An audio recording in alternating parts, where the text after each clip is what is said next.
I have the pleasure to introduce our next speaker. And here's the interesting thing. As district governor, we go out to every club and we get invited to events like 100-year anniversaries and foundation events. And I hear all the time about fabulous projects that people have done. But the best foundation event I went to was last fall at the Stillwater Sunrise Club. And I will not take all of his thunder, so I will not tell you the number, but I will tell you that what I saw when I walked into that meeting was a huge banner telling me exactly how many lives Stillwater Sunrise impacted last year. Not whether or not they packed meals, not whether or not they gave out dictionaries, but exactly how many lives they impacted. And it floored me because it made me realize that numbers are important. And when we go out to tell our story, being able to tell people exactly what we have done, it's spellbinding, it's awesome, and it brings people in because they want to be involved in something that is doing just that, impacting lives, and we can count them. So the person who's responsible for this is Lonny Stormo from Stillwater Sunrise, and he is here to tell us exactly how it's done and how you can do it at your club too. You got a mic? Yeah. Thank you, Dale. So it's 2 o'clock right now. You remember when Jermaine was talking about psychological noise? So I know from a long time ago, when I'm calling on customers, the last time of any time of the day I'll set up a meeting is 2 o'clock. Because you all have a bunch of psychological noise right now that is, I'm ready to sit back and rest. I just ate, and I popped in my high-carb dessert, and I'm ready to kind of relax now. Please let me break through that. I'm going to try to break through that and inspire you in about 15 or 20 minutes here about how to think and talk about what we do in Rotary differently. And importantly, also when Jermaine was talking about brand, what is the brand that we want to have in Rotary? If we're all talking about what we do differently, we don't have a brand. If we all, 1.4 million of us, talk about the same way we're doing things, then we have a brand. And so what we wanted to do in Stillwater Sunrise is do it a little bit differently, and I'm glad it caught Dale's attention. So I've been part of the Stillwater Sunrise Club for about 7 years. I'm excited. I found my passion of how I can do good in the world through Rotary. And I'm excited to be here, and thank you for having me. I want you all just to imagine for a second, you're at a neighborhood party. And at that neighborhood party, you're mingling around, and somebody comes up to you and says, what do you do in Rotary? What is Rotary? What's the immediate answer that pops in your head when you think about that question? I'm guessing the majority of us start and answer something like this. Well, we get together at 7 o'clock on Tuesday morning and we have breakfast and we listen to speakers. Or you might even say, we do service projects. You've lost your listener at this point in time.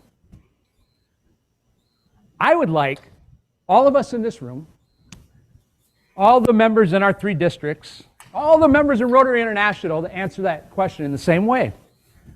Last year, our club impacted 24,538 lives, or whatever your club number is.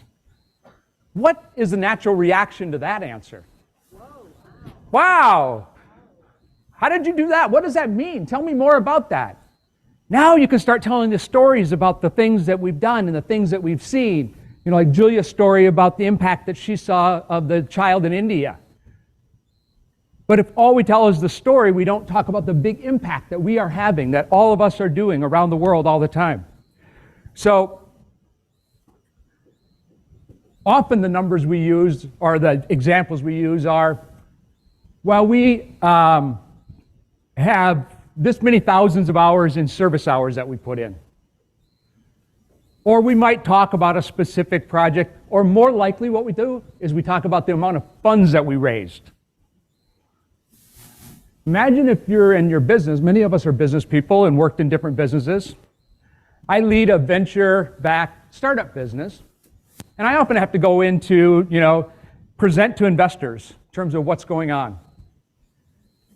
Imagine if I went into that meeting and I said, well, we have 100 employees and they all worked 40 hours last week, so we worked 4,000 hours last week. Sure, they'd be excited about that. Well, okay, yeah, that's good. I'm glad you did that. Or what if I said, we spent $1 million last month? What does that investor really want to hear? They want to hear the output of what we did, right? We all talk in clear business terms of things like, last year we earned $10 million in revenue sales and we grew by 20%. Or we might talk about specific products that we released and got out there so that we could do it. Well, the equivalent of sales and revenue for Rotary and the output of the product we do, doing good in the world, is how many lives we've impacted. And that's the way we should start talking about it, is when we talk about doing good in the world, well, how much good in the world did you do? Well, we impacted 24,000 lives last year. So let me back up a bit. So when I started as the foundation chair for our club about 5-ish years ago, I didn't know that much about foundation time. I'd only been part of Rotary for 2 years. So I sat down with the previous foundation chair and I said, what am I supposed to do? And he said, it's really easy. All you need to do is go to rotary.org, look up the foundation reports, and once a month see how much money has been donated to Foundation and Polio Plus and how many members have donated, and report that out. So that's what I did. I did that for a while. And we recognized Paul Harris Fellows in front of our club. I mean, those are all important things to do, don't get me wrong. But that's not what we're trying to do in Rotary with the Doing Good in the World. And we have a wonderful member. I haven't seen her here today, so I don't think that she is here, but Margie Horning, many of you know. And Margie always said, in every meeting I was in, it's not about the money we raise, it's about what we do with it. And that stuck with me. I heard Margie say it so many times, I'm like, well, what are we doing with it? We need to start talking about that more. And so we started bringing examples into our club. And we started having project leaders come. We had a chief of the fire department for Stillwater come in. And he talked about this aqua eye that we helped them build so they could find people more quickly when they go underwater, when they're drowning. And those are wonderful things. People love hearing about those kinds of stories, but it's still not the total impact of what we did. And so what we did was we said, how can we talk about this differently? And we said, rather than talk about dollars raised as our most important metric, let's talk about lives impacted as our most important metric. And so we wanted to have this become real to people in our club. And so we have an annual picnic. And we said, let's play a game at our annual picnic. And let's look at all the projects we did last year and add up the total number of lives impacted by project. And we'll see if members in our club can guess how many people we impacted last year. So we looked at all of our projects, the district and global grants that we did. We looked at other clubs, district and global grants that we gave money into, local grants that we just do in our community, service projects that we did, money we gave to polio, and we added them all up. So let me give you a couple of examples of how we did that. So one of the local grants we did was Bridge of Books, organization locally that is buying books and allowing kids to start reading earlier. So went to the service leader for Bridge of Books and we said, how many lives did that impact? We gave you $500, how many lives did that impact? And she's like, well, I don't know. How am I supposed to figure that out? So what we said was, well, based on the $500 we gave you, how many books were you able to buy? Oh, 100 books. Okay, good. Over the life of those books, how many people will read those books? 20. Okay, so 20 times 100, 2,000 lives we impacted with that $500 grant. So I'm trying to give you an example of how to start thinking about this. So another example, we do a service project at a local organization called Respectical that collects used glasses, sorts them, and gets them ready to send out to new individuals that can use them. And we had people go there and serve and do that. So I asked our service leader, so how many people did we impact with that? Again, I wasn't sure how to think about it, so we started talking about it. And I said, well, how many glasses do you think last year we sorted based on the number of people that went in there and how fast they sort them and so forth? And let's say he said 1,000. Probably only one person is going to be impacted by that glass. So one person for each glass, 1,000 people were impacted by that service project that we did last year. And then one more example. So this was a global grant that another club did. And we gave money into that global grant. So we called up the global grant leader and we said, you know, how many people were impacted by those? Same question, I'm not sure how you do that. Well, how many lights did we buy? And let's say they said 100. Each family that benefits from that, what's the size of the family? Average size of the family is 5 where we're doing this. So 500 people benefited from those lights. So you get a sense that, you know, at first when you think about this, well, how do you calculate lives impacted?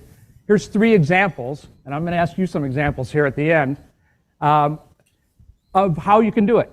So going back to that picnic game, so what we did was we took all of these projects on individual slides,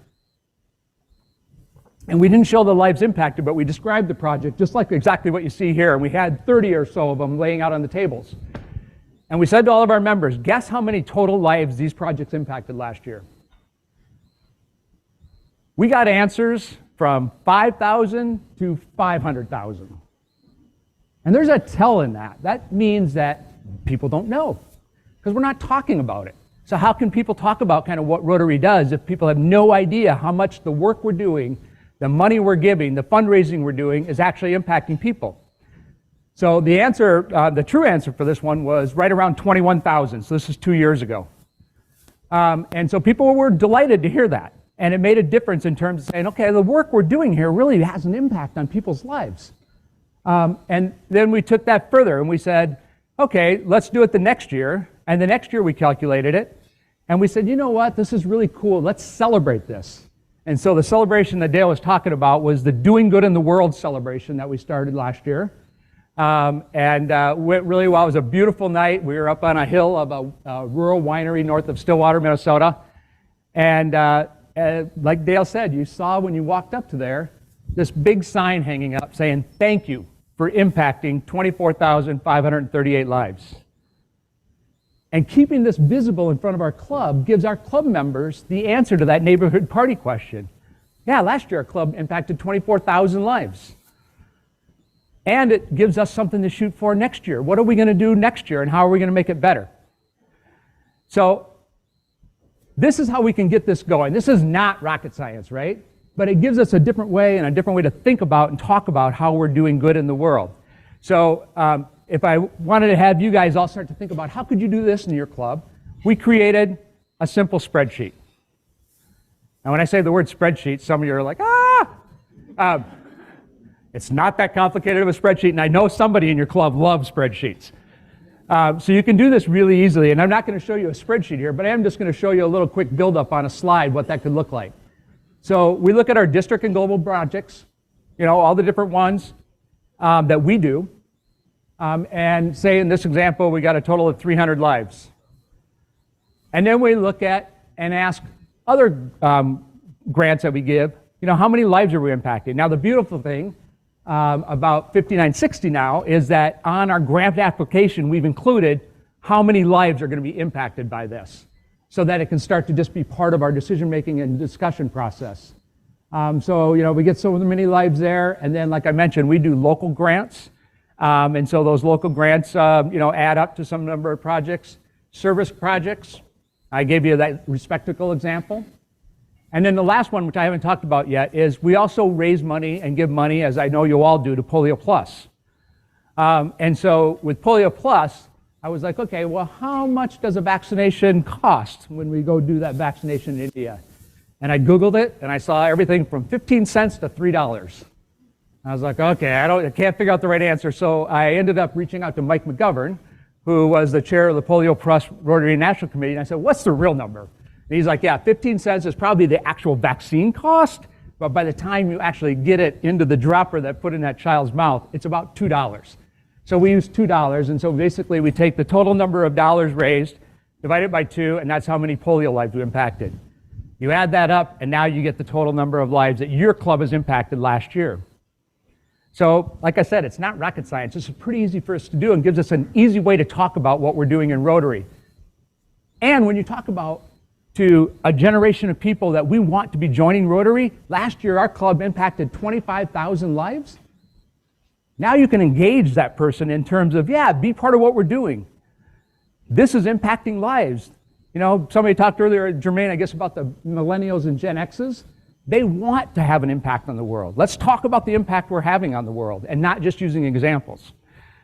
Okay, so in terms of moving this idea forward, I have 3 little simple tips, but before I do the 3 little simple tips, you know, the thing I love about this is that it kind of transcends all the different themes we have in Rotary.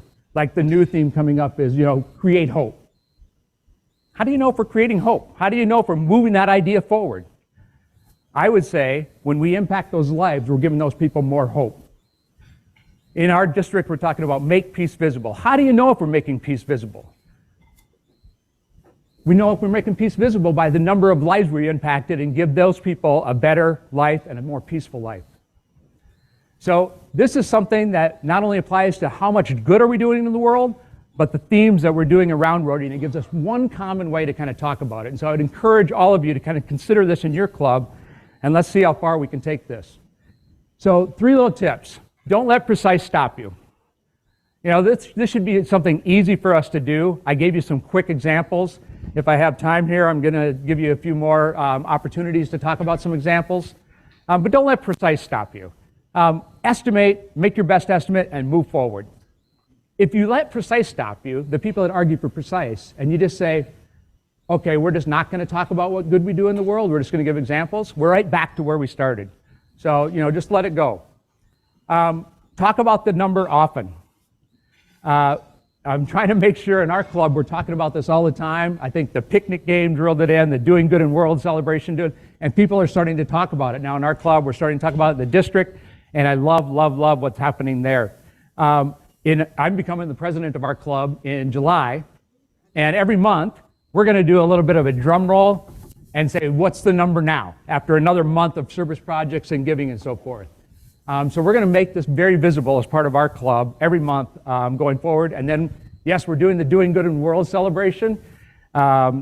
Ed told me the bad thing about how great that celebration turned out last year was that people are going to ask you to do it again. But the good news for me is I'm passing it off to our new foundation chair. So see if she can do it.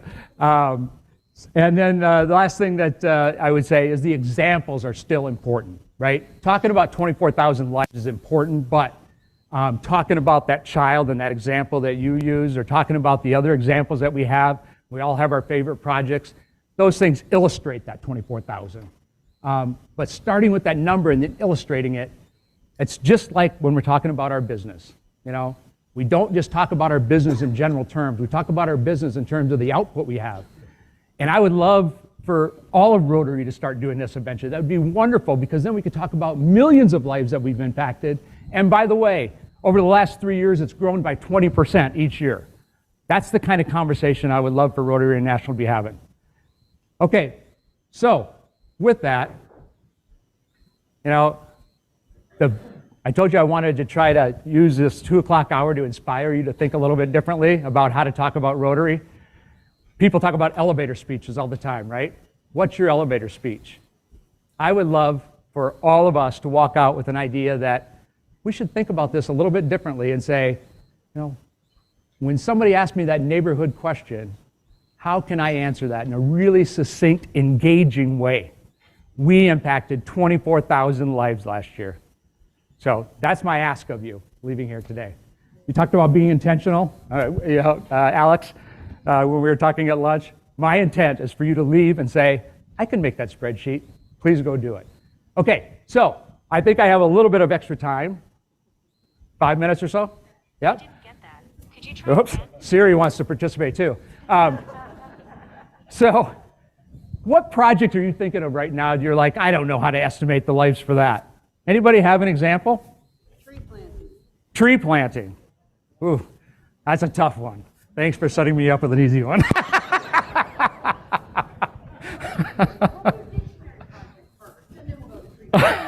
What's the dictionary project? Oh, the one you were talking about. I'm sorry. Yep.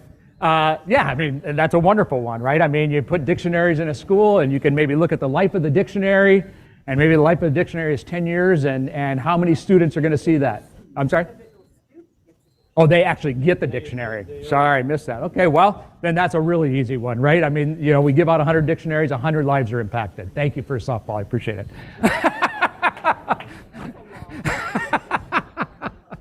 Okay. Yeah, tree planting. Tree planting is a hard one, and there are some hard ones like tree planting. The other one that's really hard to come up is pollinator gardening. Excuse me, pollinator gardens. You know, you have a comment on tree planting?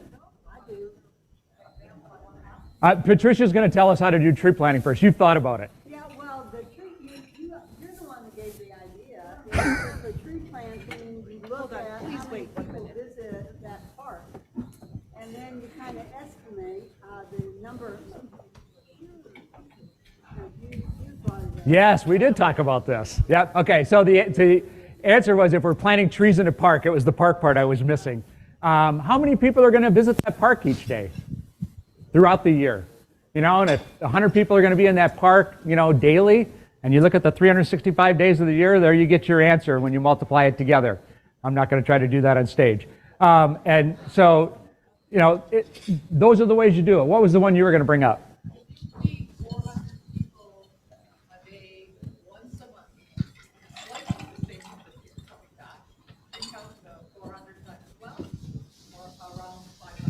Right, yeah, exactly. I mean, I think, so the example was, if you didn't hear it, you do a feeding project where, you know, 500 people come each month, and you do it for 12 months, you get 6,000 people, I believe. I'm an engineer, can you imagine? I can't even do math in my head.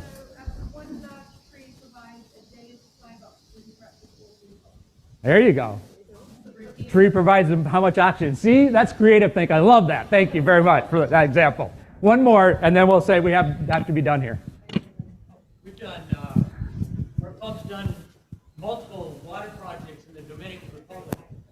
We know that we've brought water to 5,300 villagers at least. A few years back, we did some visits, and they said, since the water projects, our children have quit dying. They're also finishing school. They're staying in school because they're not sick. They're finishing school in the village. They're graduating, and they're going out into the world and sending money back to the village. How do you measure the future impact of things that Rotary does? Yeah, the future impact's hard, right? I mean, and again, I don't know the exact, but as you think about that example, I think you'll kind of start to think about, you know, things, ways that we might be able to do that. So if you didn't hear completely what he said, they're bringing water, but that's having a, you know, future impact on generations in terms of their health and kids not dying and so forth. You know, this one where, you know, as we looked at that one, because we also did a water project, how many villagers are benefiting from that water project each year? That's basically the number we used when we did the lives impacted. Things we didn't include in general, just so you know, was like when you vaccinate that child for polio, well, her father and mother benefit, or grandfather benefits, et cetera. We didn't count the kind of auxiliary people, if you want to call that it, or ancillary people. We also didn't count if the Rotarians are the people doing the work, we benefit from it. We didn't count that either. I mean, so there's some things like that that we can, as we get some traction around this, we can start to kind of think about how to refine it even more and more. All right, thank you very much. I hope I took your 2 o'clock hour and made it useful.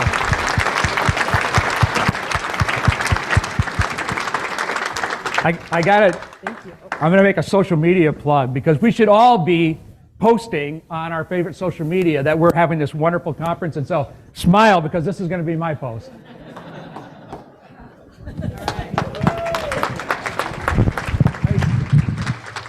Lonny, thank you so much. You're right. Sometimes we forget to measure the impact that we have, and that can be so powerful in the way we tell stories. I think a book you might like is called Making Numbers Count.